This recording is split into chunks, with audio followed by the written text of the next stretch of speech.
Hello and welcome. Good evening. This is another stream for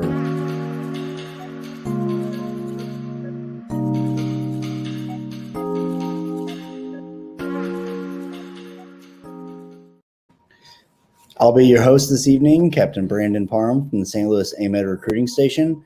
I know you guys are used to Captain Holly Weaver and Otis. Captain Weaver is out on leave, taking some time off, and Otis is feeling a little under the weather. Tonight we have a special co-host, Captain Linson, who is a public health nurse in the Army. Hello, Captain Linson. How are you? Oh, you're muted. There we go. Hi, how are you? Good evening. How are you?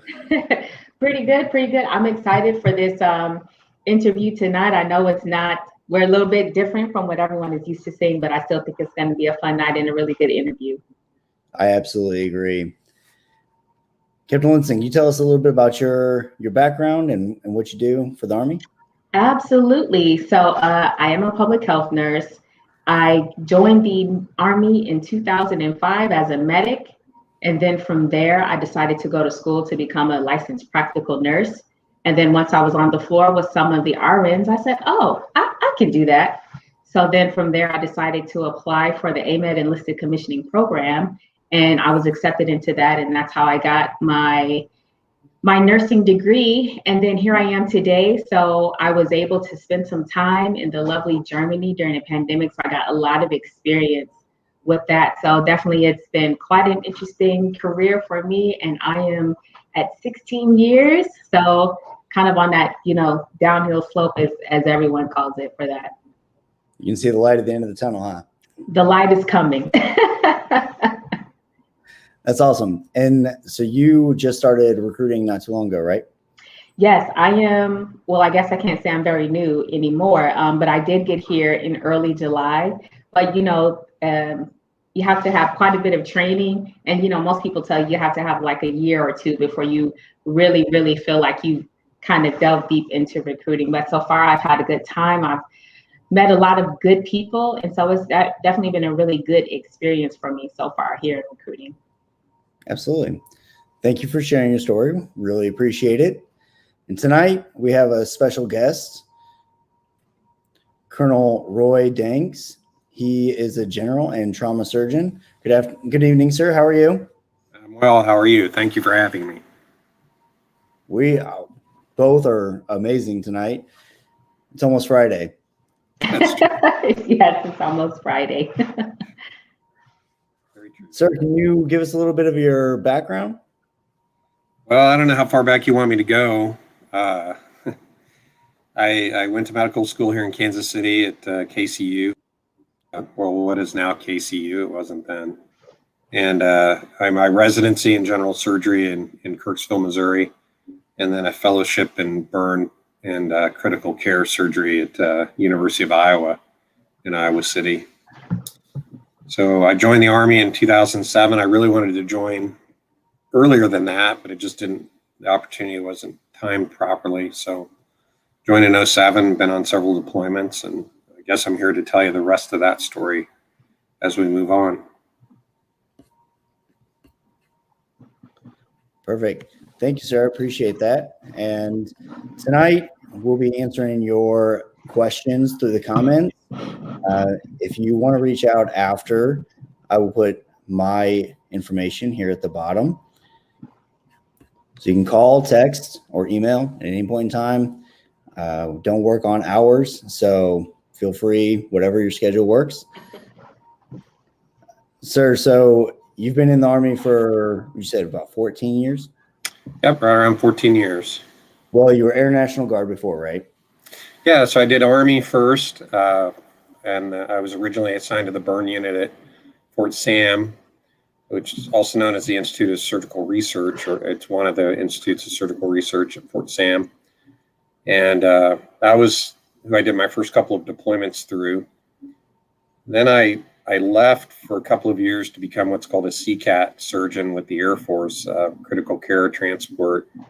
I didn't really care for the Air Force after 3 years, and decided to move back into the Army. And so I've been back in since 2017. It's been a great career for me. Lots and lots of opportunities that we'll talk about more specifically as we move on here. Absolutely. Thank you, sir. So you did your residency on the civilian side, you did your med school on the civilian side, residency on the civilian side, and then you decided to join the Army so when you were 40? Yeah, so it's kind of funny. I was giving a lecture at a family medicine conference here in Kansas City in probably 2005 or 2006. And there was a recruiter there had a booth set up, and I was talking to him about opportunities in the Army, and he found out I was a burn surgeon and said, wow, we really need burn surgeons trained in burn, because they always had to have one in one of the two theaters at the time. It was real busy then. And the timing wasn't right then, but I stayed in touch with this recruiter, and eventually through another recruiter joined up and went to a basic officer leadership course. And within 4 months of that, I was on my first deployment to Iraq. In my experience, I've been doing physician recruiting here for about 2 years, and to have a surgeon come in and want to join the Army is very rare, but it sounds like you've had a pretty good experience with it, even through the deployments and everything.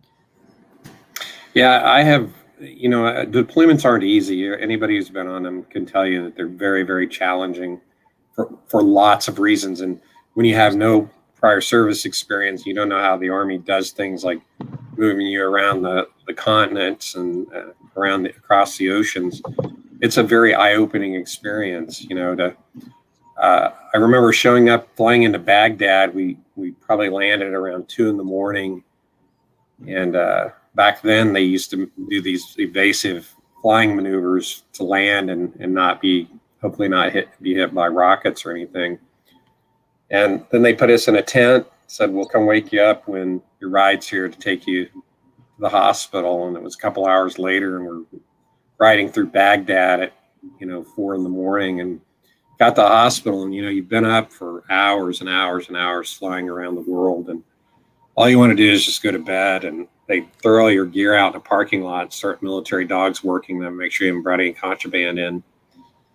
You really just want to go to bed, and you have to go meet the commander and tour the hospital. And it's not like anything else in the world, but at the same time, I wouldn't trade it for anything. And then on subsequent deployments, it's all the same. You go to a different place in the world, but the Army way of life is the Army way of life, and I love it. I enjoy that aspect of it, and more than anything, every time that I've gone on a deployment, I've made lifelong friends. I have people that I've stayed in touch with since my first deployment in 2009, and continue to interact with them, see them at meetings, email them back and forth. It's just been, the entire experience to me is wonderful. And I don't know if many people say that, but I've worked hard at just expanding my Army resume just to continue to explore opportunities within the service. No, I absolutely agree. So I've done 4 deployments myself, and the first 3 were with the 82nd. There were 3 years in a row, 2006 or 2005, 2006, 2007. And I'll be honest, when we came back in 2007, they told us we weren't going to be going anywhere anytime soon. So I tried to find a way to get out of there, just because, I was young at the time. I was 19, 20, 21. So that's all I wanted to do at that point in time. I found a way to go out and find a different way to deploy. I can definitely understand that there are a lot of challenges with that. So, I prefer to downplay the challenges and just look at the opportunities that I've had and what I've learned along the way by being deployed with other very experienced surgeons and also younger surgeons who you have the opportunity to teach, you know, one-on-one literally at the bedside in the trauma bay or in the operating room. And then just some of the patient experiences that I've had over the years on deployments make the deployments some of the best parts of my life as far as my career goes. Absolutely. There's, like you said, lifelong friends, and connect. It is really a great experience. So we actually have a lot of comments coming in here, and this first one is probably more on Captain Linson's side. AC from J. Michael Clow. AECP is a great opportunity. Can you speak a little bit more on that? ACP is definitely a great opportunity. I'm a little biased, of course, so in my personal opinion, it is like a little bit better than you know, green to gold as far as for enlisted, because for ACP you continue to get your pay and you can be promoted also, which is what happened to me. And so you can continue to be promoted while you're in the program. So it's definitely a very good opportunity. So I definitely encourage anyone who may be interested, anyone who's thinking about it, definitely reach out to your AMED recruiter so that you can get the process started. Awesome. Thank you so much. We actually have a comment from Holly Weaver. Holly, I thought I told you to get your screen and go have a birthday fun with your husband. But she said, great job. About to eat dinner with David. Great. You guys are doing a great job. Enjoy your birthday dinner with your husband. Yes, and we appreciate the support.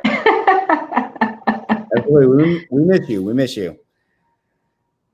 And then Otis checking in with us.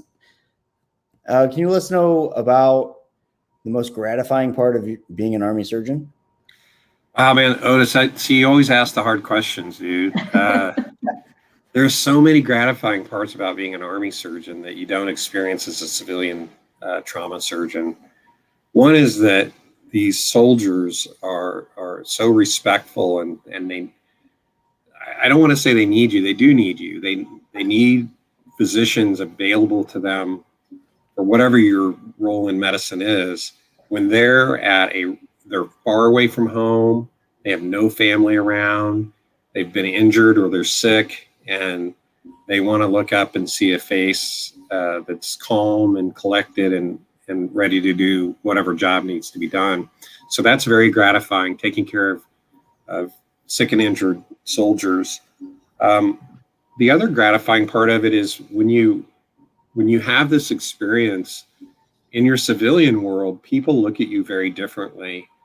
You know, you guys have seen my resume or CV or whatever you want to call it. And when I have hospital recruiters calling me saying, wow, I looked you up, I looked over your CV, you've done so much with the military, that's something they find as a very recruitable person or physician. But just in general, I find that members of the public or civilians are very supportive, very interested, and very proud of what we do as civilians who also do military work. Thanks, sir. Appreciate that. In my experience, I've found that when we are speaking with physicians, a lot of the physicians are either just in residency or just out of residency. And you joined when you were 40, and like I said, in my experience, a lot of physicians that are in their 40s or early 50s are interested in, you know, the service option. Can you explain why at 40 you decided to do this? Well, honestly, I mean, I wanted to join the Army when I was young, but you know, when you're young and you have the world, you think by its ear, and you have the world doing what you want it to do for you, or at least I thought I did. And just to kind of match up with you guys, I was a paramedic back when I was in my teens and early 20s. And it didn't seem like it would fit well. I wanted to do it, but I wasn't ready to give up that part of my life that it would take to be in the military. And honestly, back in the late 80s and early 90s, there wasn't much going on in the world. And I didn't see the military as a good option for me. I felt that civilian EMS was more advanced than military at the time. That's certainly changed.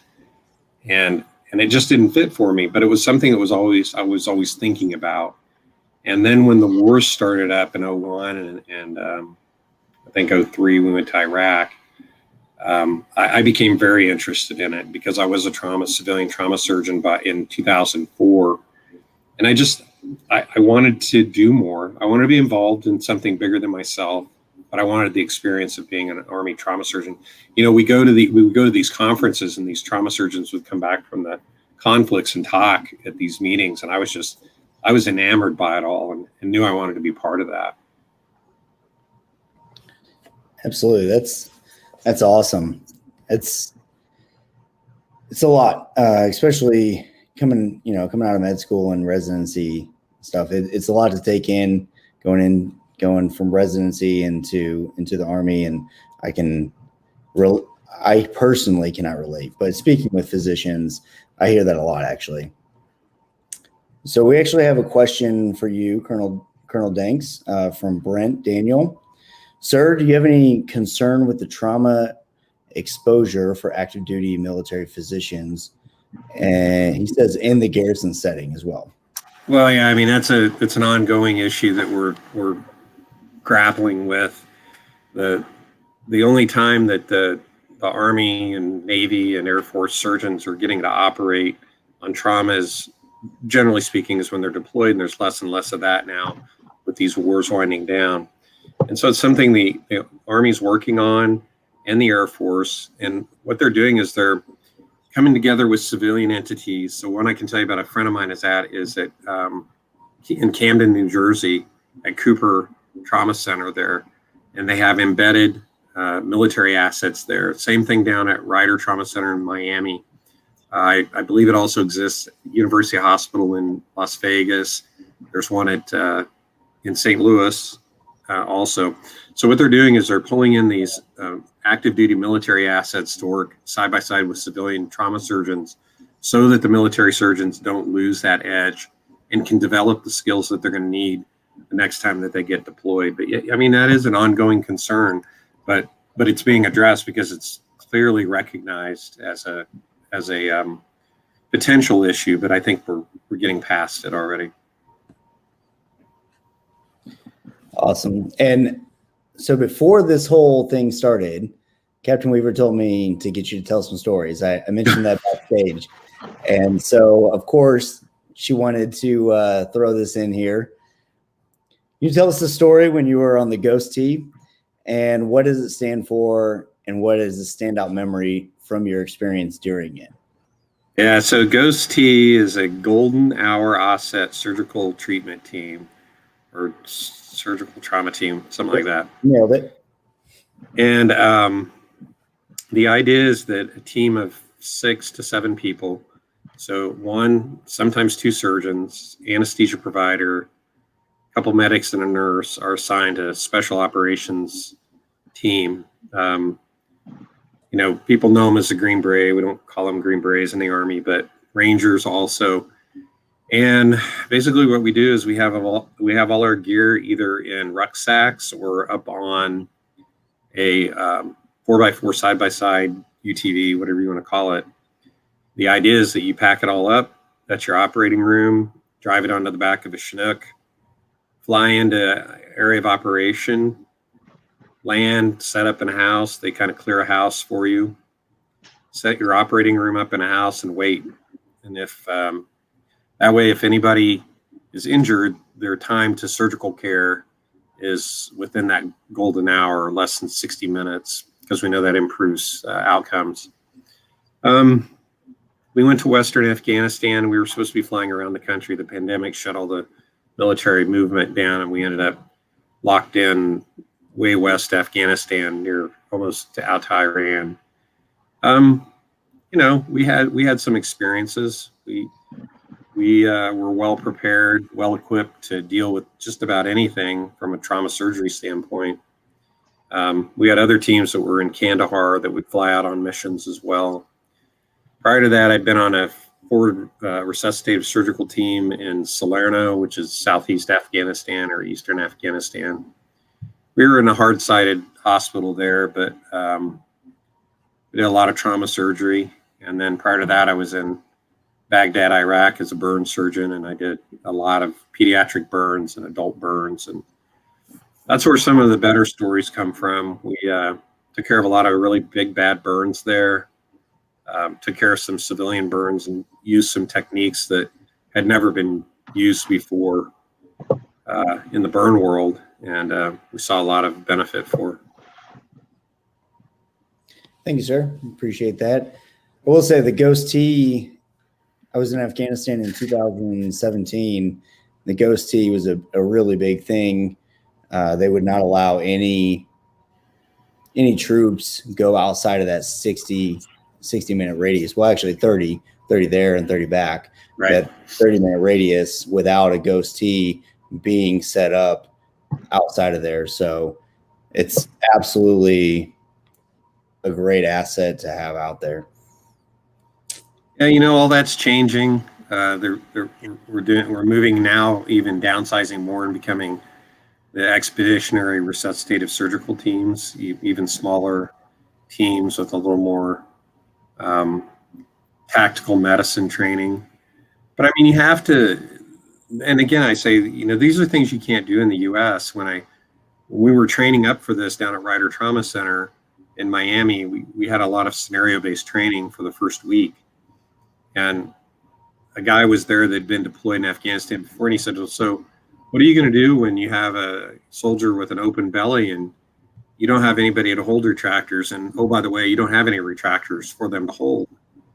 And I said, yeah, I hadn't thought of that, because this is heavy equipment. You can't be dragging retractors around. There's nothing to hook them to. They all, you're on a litter. And he said, well, we used bungee cords to retract the abdominal wall. Just wrap it around under the litter and it holds the abdominal wall open. And so one of the things I really enjoy about military medicine is our ability to change things on the fly, and do things that you can't do as a civilian.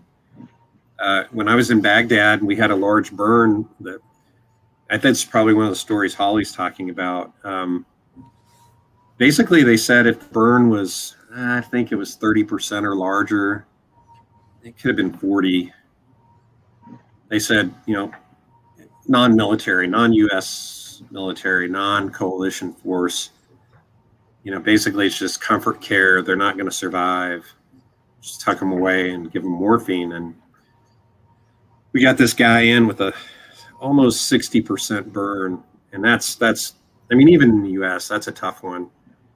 And we were real slow then. This was midway through my tour. And this guy came in and he was actually pretty stable, which they all are first 24 hours. And I called my guy that I'd relieved, a burn surgeon back at SAMC at the burn center. And I said, I've got this guy, sir, and I just like to at least try to save him. He goes, well, I'm not going to tell you can't, but I'm afraid you're going to be wasting a lot of time and resources. And by all means, if he starts tying up resources that you need for our people, you're going to have to back off. All right, understood. So I decided I was going to put him in a wound vac, and hopefully some of the listeners know what it is. It's just this giant, it's foam that you tape to the body with adhesive dressings and suction fluid out, and they're made for smaller burns or wounds. I took this guy to the operating room and with a young surgeon, and we excised all of his burn, which turned out to be about 55%, and put him in a wound vac, and it's a huge wound vac. It's the largest one ever reported to date. And the guy lived. The long story short is that he lived. I got a hold of a plastic surgeon at Harvard that sent me a skin grafting kit that had only been used on pigs up until that time. And we used it on this guy to skin graft him with very little skin. And the guy lived, got walked out of the hospital. So, you can't, yeah, you would do that in the US, but you couldn't do the innovative parts of it. You're not going to get away with some of the more innovative parts of it. And in the military, they want you to be innovative and take care of patients the best that you can with what you have. And that's a challenge, which is fun, and it's innovative, which is also fun. Absolutely agree. Captain Linson, you being in nursing, public health nursing, can you expand on the innovative portion of that a little bit? Do you have any? Yeah, I do. I think that's the thing that I love most about military medicine is the fact that a lot of times you are required to get out of your box. So like even when I was going through medic training, we had all these fancy tourniquets, but they were like, okay, well, if you run out, then what happens? So we were like, oh yeah, well, we would, use gauze or bandages, and then we would get a stick, a nice sturdy one, and twist it. So it's like, the Army teaches you how to use your surroundings and use the things that you have that are closest to you so that you're not wasting precious time, depending on equipment or, sometimes the equipment can fail too. So that's the one thing that I love about military medicine is that for anybody, you become an out of the box thinker, and that's what medicine requires. 100% agree. Even at the lowest levels with being a medic, you and I were both medics. It's always find something new, something around, take a stick with a belt or a string and figure it out. So, exactly. We'll go to the comments a little bit more. We got LaDonna Tolbert. Just check out the AECP Facebook page for more info, or you can contact your local AMED recruiter. They're more than happy to give you some more information about how to go from enlisted to officer as a medic, as a nurse. Okay. Kristen Krause asks, what does the path look like to become a flight surgeon in the Army? And so I know we talked a little bit backstage about you work currently with the aviation. You're not exactly a flight surgeon, but have you done the flight surgeon stuff in the air, things like that?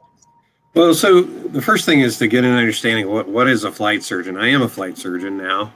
A flight surgeon is not a surgeon necessarily. I just happen to be one. One of the guys in my class was an obstetrician. Another guy was a psychiatrist. Being a flight surgeon in the Army is about getting pilots to fly safely, health-wise, safety-wise. So the path is that you either need to be a nurse practitioner, PA, or physician, be accepted into the flight surgeon training program. It's a 6-week course at Fort Rucker. And it teaches you, it was digging in deep back into the chemistry, physics, basic sciences of medical school and pre-med to learn about the physics of flight, the chemistry of gas, and what happens to gases when you fly, and how the body changes in flight so that we can keep these crews that are flying around safe.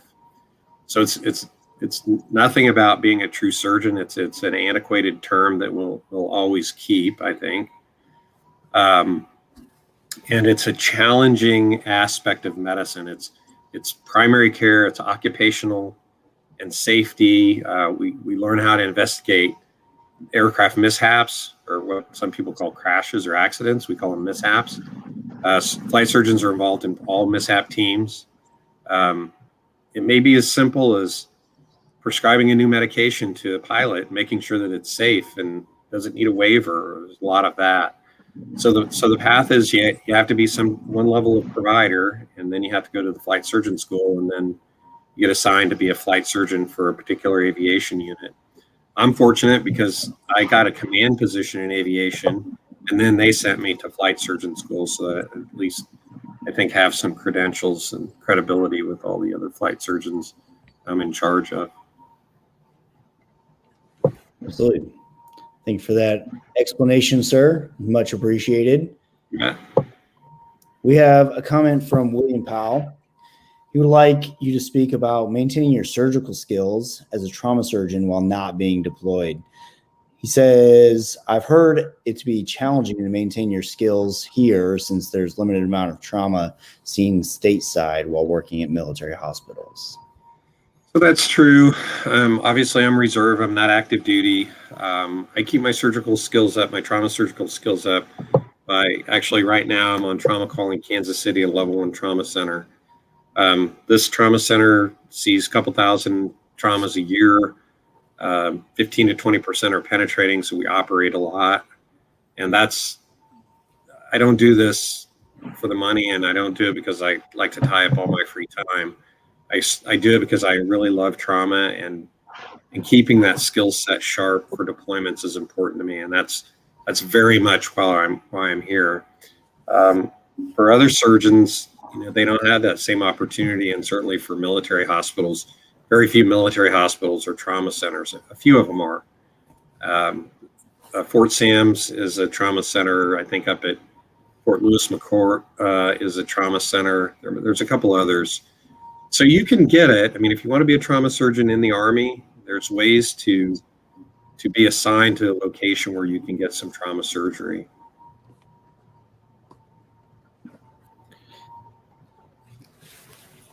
Thank you, sir, again for that answer. This one, Captain Linson, probably is a little bit closer to your experience. So as a public health nurse, can you speak to AMED's skills as it relates to to the COVID pandemic? How can our enlisted and former medics capitalize on their experience in response to the pandemic? So I think with that, as far as, for me, military, we're constantly practicing. So let me see the best way to put it. We're always training towards emergency type positions or situations that happen. So as far as our experiences, I think that we are able to have a more level head when these type of situations come about. We are trained to do triage. We know how to think, move, and act quickly. As former, as medics, we know how to recognize symptoms fairly quickly. So I think just even those initial skills that you learn as a medic can be helpful in any type of pandemic or any situation whatsoever, as far as, AMED is concerned. And then, of course, as real world scenarios change, then those that are currently in training are trained accordingly as well. So we're always receiving constant training, constant updates. So we're always up to date on, the things that are happening as well. So I think that's what helps us stay abreast of everything. So just a quick question for you, Captain Linson. As a public health nurse, and obviously the pandemic being kind of out of nowhere, how did that affect your job and what you were doing compared to, what you were normally doing? Yes. So as far as that, the phrase 0 to 100 real quick, that's what happened to us. I was in Germany at the time that the pandemic actually started. But the great thing is we are always in communication with our counterparts. So as we were tracking the pandemic, it hit Italy first. So then in Italy, we started talking to the nurses and public health officials that were there just to see what were the signs and symptoms that they were seeing. So that way, when we started to receive people, we knew exactly what to look for. So it was like we were kind of getting information as they received it so that we were a little bit more well prepared. And then also, typically on a normal day-to-day, I am doing communicable diseases, but normally it's, food poisoning or something that may be going around in the child development centers because, kids, germs, hands, all those things, or I'm doing some kind of counseling for sexual health and responsibility. So with the pandemic, that kind of just pushed everything to the side because now this took priority. And so our office just kind of went full-fledged on that because now we have to go and train the people, in the hospital as well. We have to work with our regional health command. So it becomes a very big collaborative effort for us to go back and educate everyone so we can be proactive more so than reactive. And I think that's the most important part of it all. Absolutely. And I think 0 to 100 is probably an understatement. Okay, 0 to 1,000, but. So Orlando asks, I am in the Army Reserve and currently looking for a general surgery residency program, but the Army does not let me apply to military programs because I hold a foreign MD degree. Is there any pathway I can go through with the Army? So I can touch on this one a little bit, Orlando. With that, the Army residency programs are reserved for HPSP applicants. So those that have the scholarship, finish med school, and then go directly into an Army or military residency. I actually get this a lot where they may not, match or whatever the case is. So short answer, is there a way to get into a general surgery residency with the Army? Is not currently. However, if you are accepted into a general surgery residency on the civilian side, the Army does have programs for both reserve and active. And those two programs being the STRAP program, or STRAP, which is the Specialized Training Assistance Program. And that will allow you to stay in the reserve and it's gonna count towards your good years, toward your time for retirement. You're also gonna get the $2,400 stipend, as well as the loan repayment during residency. You will not be deployable. And then if you wanted to, switch over to the active side, there's a financial assistance program that'll provide you $45,000 a year as a grant, as well as the stipend. So unfortunately, since you weren't on HPSP, it's not necessarily about the foreign MD degree. As long as you have the ECFMG and you get accepted to a civilian residency, you're still able to pursue the general surgery residency through the Army in some capacity.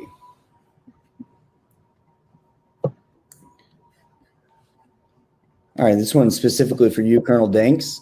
Colonel, could you share your thoughts on the limitations of the golden hour and how this may impact healthcare provider capabilities in a near-peer conflict? If we lose the ability to move freely in battle space, and then it's cut off.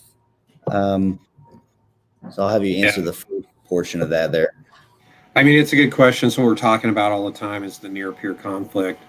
The way that it's going to go back to the days of sort of MASH, where the field hospitals are more mobile.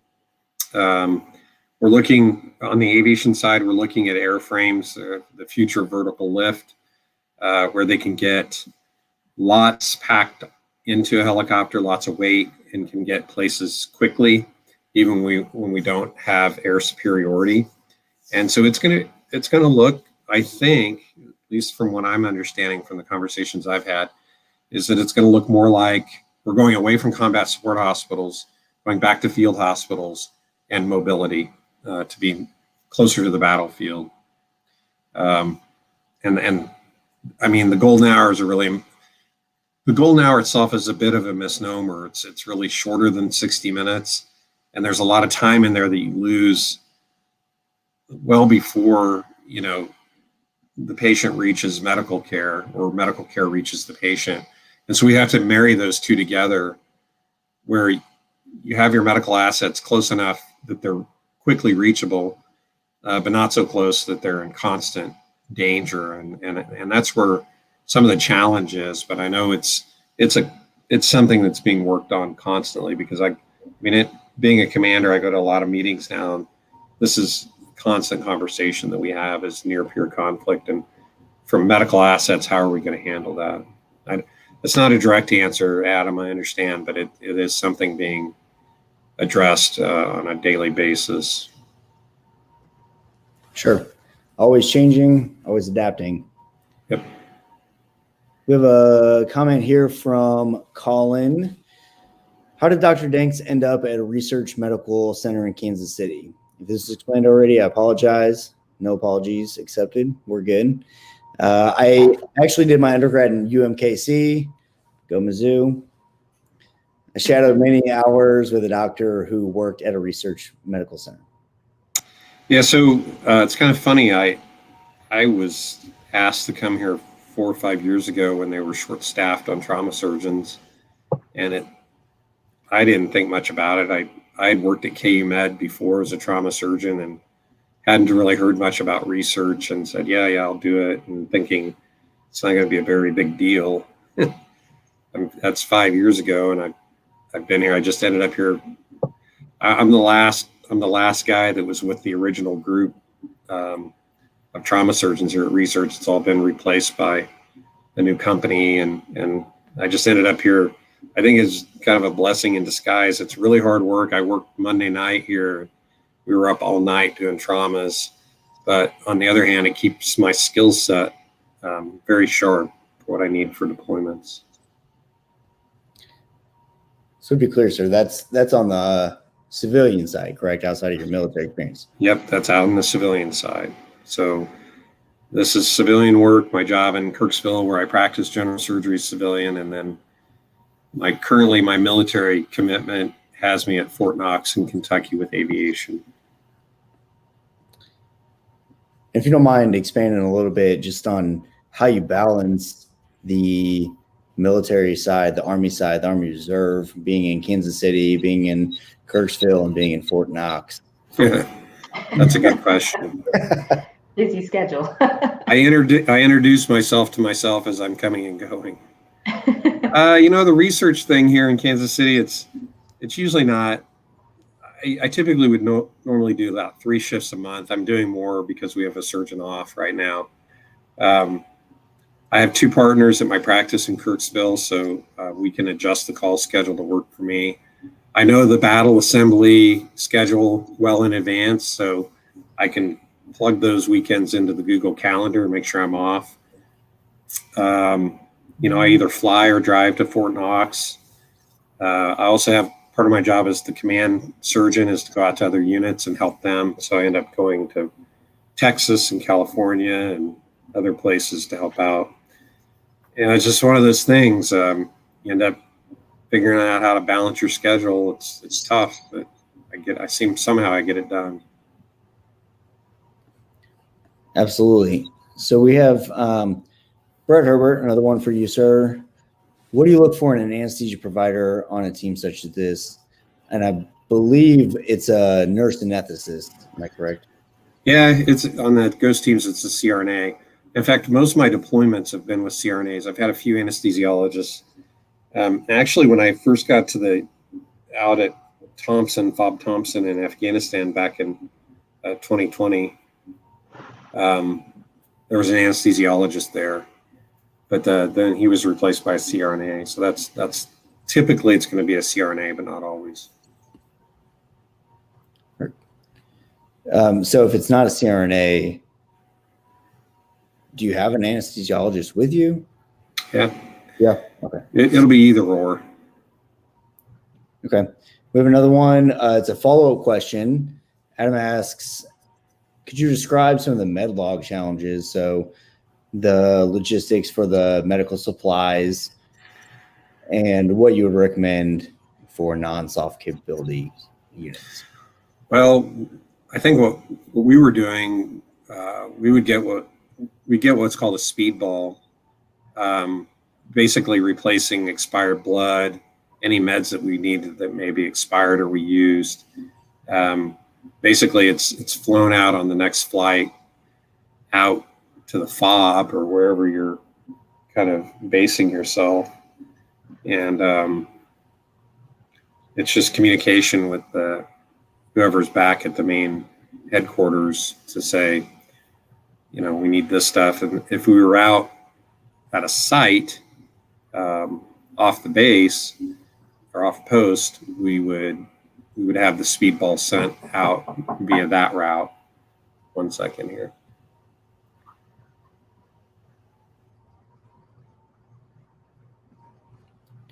Sure, no worries. He's on call. So for those of you that don't know what speedballs are, you get them in all different things. The speedball can be anything. It could be water in a bag. It can be blood. It can be medical supplies. It can literally be anything. All right, we back, sir? Yep, I'm back. Sorry about that. No, you're good. So we also have some Logan Christian. For someone wanting to become a surgeon, how would you compare becoming an MD versus DO? Would the osteopathic manipulation, taught to DOs be helpful for a surgeon? I mean, there's no difference. DOMD, there's no difference. I mean, the residencies accept both now. I mean, I'm sure there are residencies, allopathic or MD residencies, that are maybe more hesitant to take DOs for just from historical purposes, not based on any real information. But as far as I know, competitive DO students are getting into the residency programs. They're all combined now. There's no, this is a DO residency. To some extent there is, but DOs or MDs can go to either residency program. As far as the manipulation, I mean, I mean, you don't want me doing your manipulation. Like once in a while I'll do my wife's back or whatever, but I'm not the guy you want. If you have a bad appendix, I'll take it out for you, but you probably don't want me jerking around on your neck. Although I did a fair amount of it when I was with the soft team out in Afghanistan. We had a couple of guys that got beat up lifting weights and stuff, and I would help them a little bit. But generally, I'm not much of a manipulation guy. I would say this is probably pretty common on deployments. I know in my experience, all the infantry guys go out there and try to do 50-pound deadlifts every day. Yep. A lot of back pain. always back and knees. Okay, so we have a question here from Michael Jones. Colonel Danks, with the new TXA protocol of 2 grams at point of injury, are you seeing more instances of PEs or downside during surgery? Well, from a military standpoint, I have a hard time answering that because I'm not sure we don't have enough experience currently to say. From a civilian side, I think civilian physicians, based on the new trauma guidelines through East, are being a lot more cautious about giving TXA. We're pretty much only giving it during mass transfusion or MTPs. I personally haven't seen more clots, as far as PEs and so forth. I haven't seen any downsides during surgery. I have a fair amount of experience with it on previous deployments and didn't see any immediate downsides. But I know there's a lot of talk and concern about PEs. But I think nobody's really decided is TXA really as good as we think it is based on the Crash 2 trial.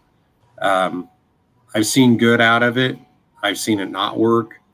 It has to be given at the right time. And it's going to work for some people, and some people it's not going to work for. The short answer is I've not had any problems with it, and I use it, but I use it selectively. I don't give it to just everybody coming in with active bleeding, especially if I think I can go get it stopped pretty quickly. Sure. All right, we have another one from Michael Clow. Thanks for the answers. As a veteran medic, now RN, I definitely miss the military life, and thank you for keeping up the fight. Captain Linson, what do you have to say about him? Yeah, congratulations, Michael, for one. Looks like you've gotten your RN, so welcome to the club. Congratulations.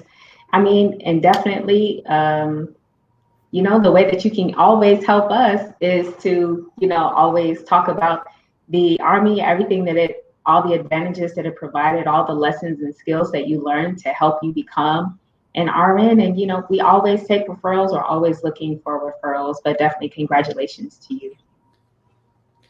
Absolutely. And we always have programs to extend your experience and your education, whether you want to be a CRNA or a nurse practitioner, you want to be a public health nurse, ICU, ER, all of it.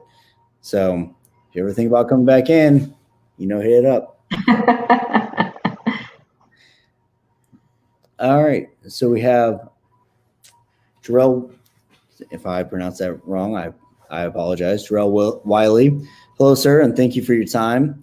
Does the Army allow you to choose your residency if you're a recipient of the MSSP, or does the Army choose for you? Captain Linson. So I know Colonel Danks came in as a direct. He was already a surgeon when when he came in. Captain Linson, do you have any information about MSSP?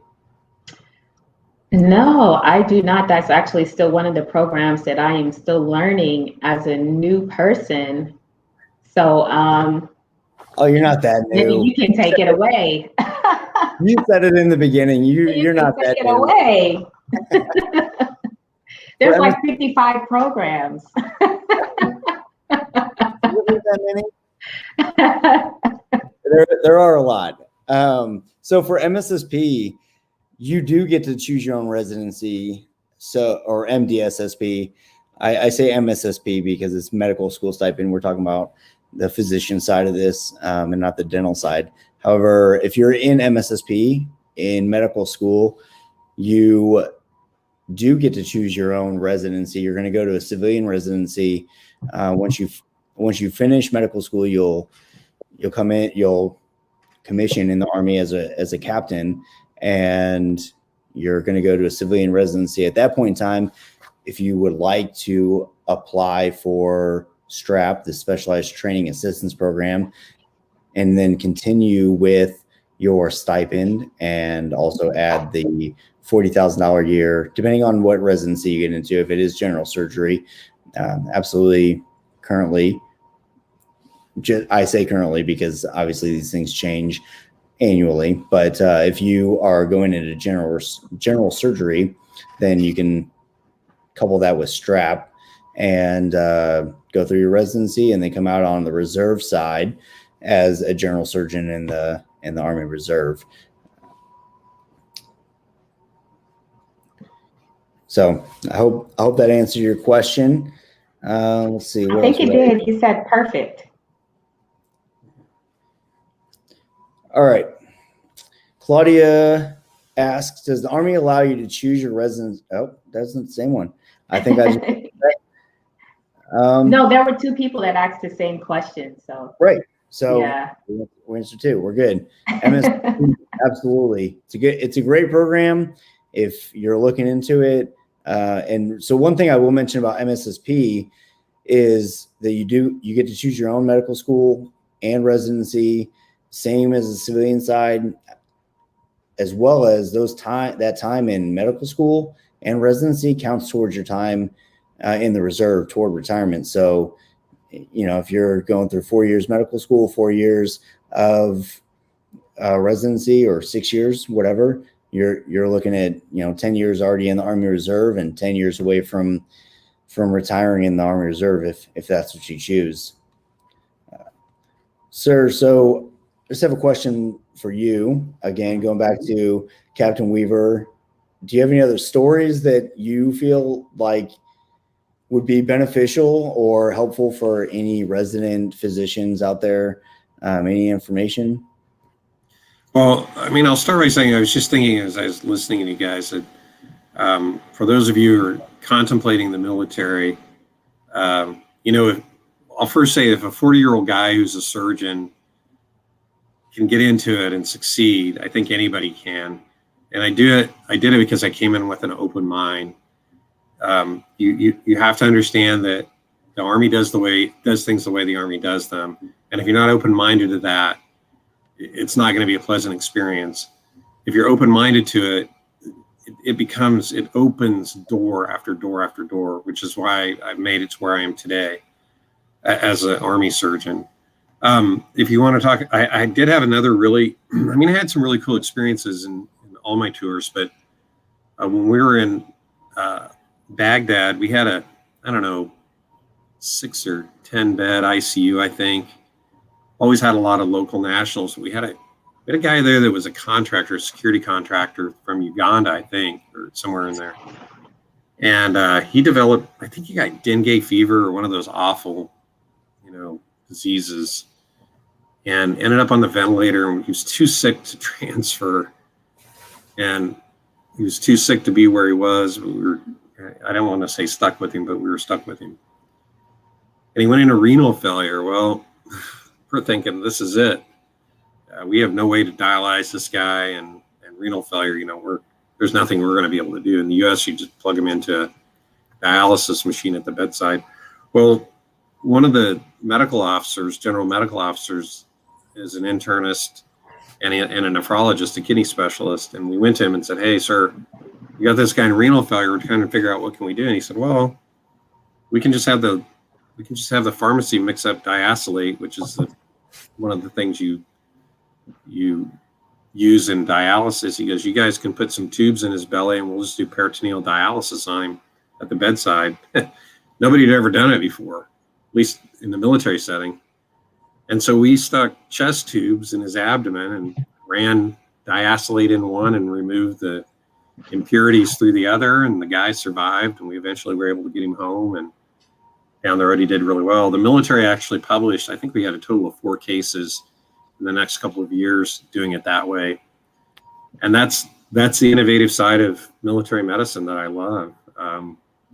You figure it out. You know, when I got to Afghanistan in 2011, they'd pack the CAT scanner up, put it in a box in a crate out in the right next to the hospital, and said, "We're not doing CT scans anymore for the local nationals, so we're not doing CT scans anymore." And here we were 4 surgeons going, "What? We're surgeons. We use a CT scanner every day." They said, "Figure it out." And so we started ultrasound. We all sat down together and said, "What are we going to do if we get 8 people injured? What are we going to do?" And like within a week, we had 13 in a mass CAL and got through them in 8 hours, did a bunch of surgery, did ultrasounds and plain x-rays, and everybody survived. So again, it's all about innovation, ingenuity, and the military, if that's your mindset, if you like to figure problems out, the military wants you. I mean, they're not stuck in the mud. They're figuring things out. I'm amazed at the technology that the military comes up with, and they want young, good thinking minds out there to become leaders. Absolutely agree, sir. Can you expand a little bit on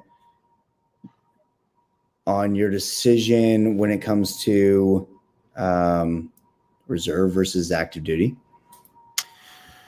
Yeah, that's another good question. I mean, I've thought long and hard about active duty. I have nothing against it. It's just it hasn't hit at a time in my life that it worked out for me.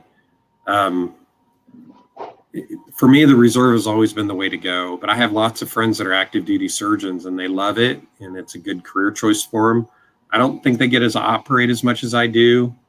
You know, when you're an active duty general surgeon at a military installation in the U.S., you're a general surgeon for a population of relatively healthy people, and you're basically going to be doing hernias, gallbladders, and appendectomies. I'm sure there are ones out there that do other things. The beauty of the reserve side is I kind of have my reserve life that I'm pretty busy as a commander, but I have my reserve life and the things I get to do there, and then I have my civilian life and get to do the surgeries that I want to do there. It kind of depends on your mindset. Like, I think a lot of people that do career Army medicine, they're looking, you know, you guys, the two of you are ready to, you know, you're on the tail end of your career and you're very young, and a young Army surgeon can come in, get 20 years easily, or 16 and 4+ reserve, and then go on and have a really great, you know, civilian career.